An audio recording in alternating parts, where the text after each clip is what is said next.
12 offensive rebounds in any basketball game? No, it was the first. I didn't know I had that much, to be honest with you, until after the game and did the radio with JC and J Mike. So it was great. I'm glad we got the win, and it's definitely pulled it out in overtime. Tristan, your contract situation extension wasn't done. How did you feel about that? Is that something you knew about going in, or what's your thoughts? No, I'm not worried about it at all. You know, I've told everyone since training camp, you know, I'm here to play.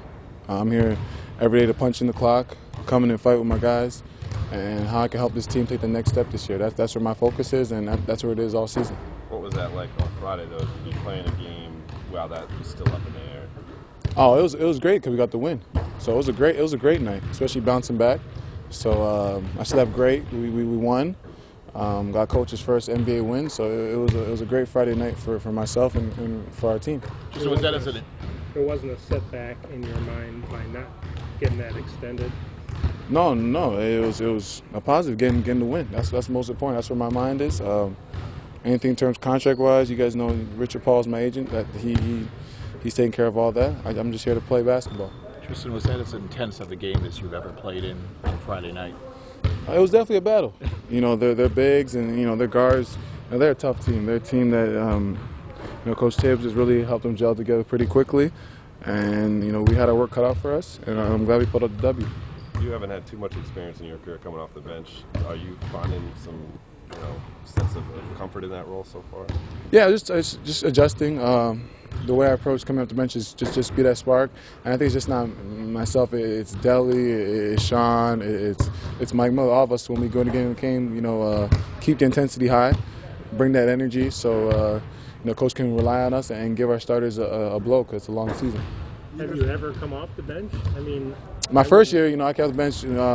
Antoine Jameson, he was starting at the 4, so I know how it is to come off the bench, and it's wherever coach needs you to play and how I can help this team win. That's what I'm about. I know you got a motor. You see ball, get ball is your motto. Mm-hmm. But coming off the bench, do you feel like you got to pick it up even more because you never know you get pulled anytime? I think it doesn't matter if you start or if you come off the bench. For me, it's always, you know, like I said, see ball, get ball, and just bring the energy, bring that guy that, you know, when I check in, guys on the other team are like, damn, you know, he's here tonight. That's kind of my mentality. Yeah. But do you feel like that's advantage too? Because when you're coming in, there's probably guys that are probably playing 7 minutes already, and you come in fresh and you get the extra. Do you feel like you have an advantage? I think I have an advantage whether, you know, they play 7 minutes or they're fresh. I just feel like my motor is up there, and I get that from Mandy. I stole that out of his repertoire.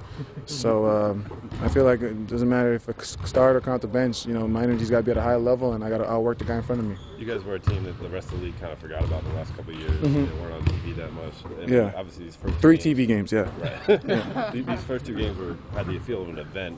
David Blatt mentioned that that's something that he feels like will be there all season long. You guys thought about, you know, getting yourself up mentally to accept that challenge night in, night out? Yeah, well, I think we have 29 more national TV games, so, you know, every night's going to be a night where we got to come out ready to play. Before we were the hunters, we were the young guys that were just, you know, trying to take good teams down, but now we're at the top of the mountain and teams are going to try to take us down or prove something that we're not really that good. So for us, every day in practice or when we approach those games, we know we got to, you know, punch in the clock and be ready to play because we can't take nights off.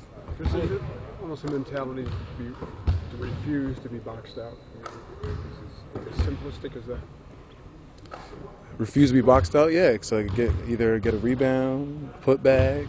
I learned a lot from Andy, to be honest with you guys. You know, my first couple years watching Andy, watching film on him, how he just avoids being boxed out and helps gives teams extra possessions.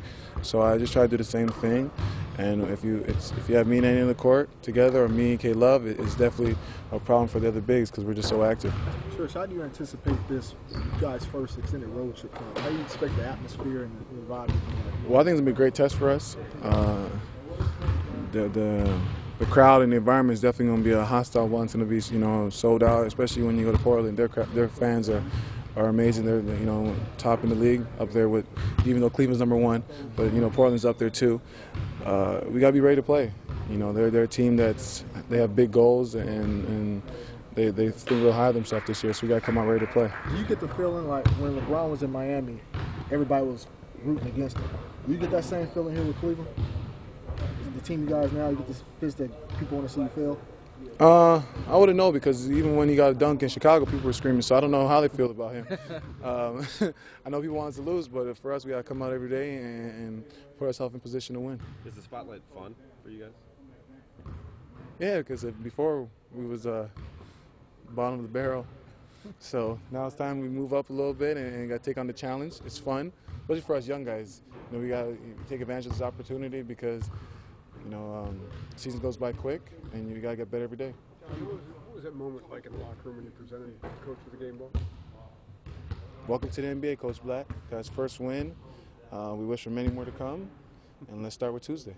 How do you think that early spotlight on you guys kind of helps you later in the season, prepare you for? I don't think it's more of the spotlight. I think it's just being in tough, close games. I think that game is. I think the opening night game was great for us in terms of just a wake-up call, and then Friday against the Bulls was great for us because it's finding ways to win close games, and for a team that's so new, that's very important because we're going to need that experience down the line when it comes to, you know, January and the second half of the season.